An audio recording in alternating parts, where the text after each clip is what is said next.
ओम नमः शिवाय। ओंकारेश्वर ज्योतिर्लिंग की कथा क्या है? मध्य प्रदेश के प्रसिद्ध शहर इंदौर के समीप स्थित है। यह शिवजी का चौथा प्रमुख ज्योतिर्लिंग कहलाता है। ओंकारेश्वर में ज्योतिर्लिंग के दो रूपों ओंकारेश्वर और ममलेश्वर की पूजा की जाती है। ओंकारेश्वर ज्योतिर्लिंग को शिव महापुराण में परमेश्वर लिंग कहा गया है। यह परमेश्वर लिंग इस तीर्थ में कैसे प्रकट हुआ अथवा इसकी स्थापना कैसे हुई, इस संबंध में शिव पुराण की कथा इस प्रकार है। शिव पुराण में वर्णित कथा जानते हैं। एक बार मुनिश्रेष्ठ नारद ऋषि घूमते हुए गिरिराज विंध्य पर पहुंच गए। विंध्य ने बड़े आदर सम्मान के साथ उनकी विधिवत पूजा की।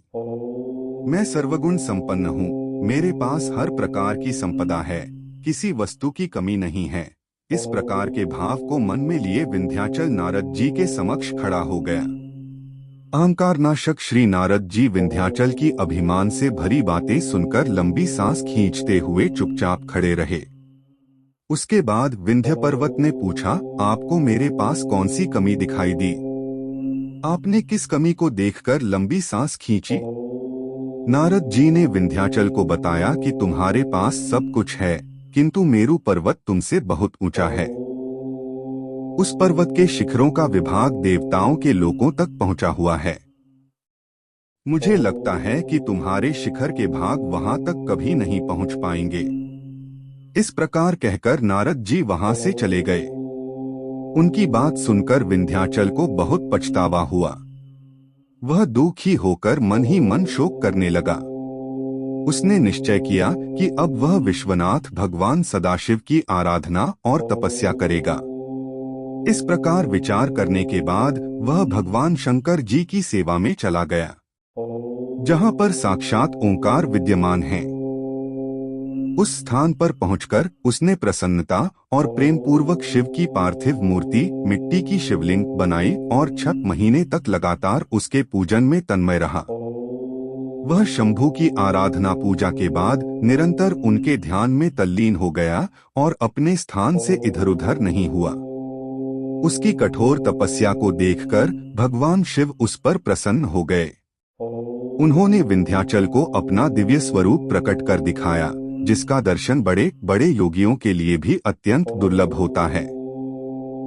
सदाशिव भगवान प्रसन्नतापूर्वक विंध्याचल से बोले, विंध्य, मैं तुम पर बहुत प्रसन्न हूँ। मैं अपने भक्तों को उनका अभीष्ट वर प्रदान करता हूँ, इसलिए तुम वर मांगो। विंध्य ने कहा, देवेश्वर महेश, यदि आप मुझ पर प्रसन्न हैं तो भक्त वत्सल हमारे कार्य की सिद्धि करने वाली वह अभीष्ट बुद्धि हमें प्रदान करें। विंध्य पर्वत की याचना को पूरा करते हुए भगवान शिव ने उससे कहा कि पर्वतराज, मैं तुम्हें वह उत्तम वर बुद्धि प्रदान करता हूँ।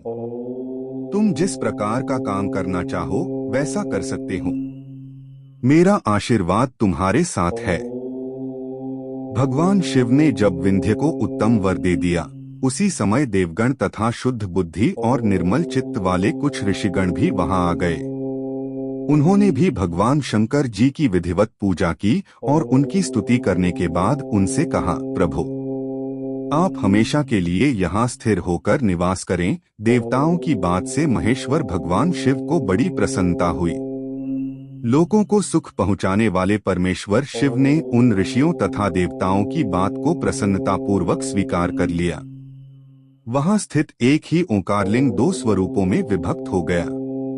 प्रणव के अंतर्गत जो सदाशिव विद्यमान हुए, उन्हें ओंकार नाम से जाना जाता है। इसी प्रकार पार्थिव मूर्ति में जो ज्योति प्रतिष्ठित हुई थी, वह परमेश्वर लिंग के नाम से विख्यात हुई। परमेश्वर लिंग को ही अमलेश्वर भी कहा जाता है। इस प्रकार भक्तजनों को अभीष्ट फल प्रदान करने वाले ओंकारेश्वर और परमेश्वर नाम से शिव के ये ज्योतिर्लिंग जगत में प्रसिद्ध हुए। कमेंट में हर हर महादेव।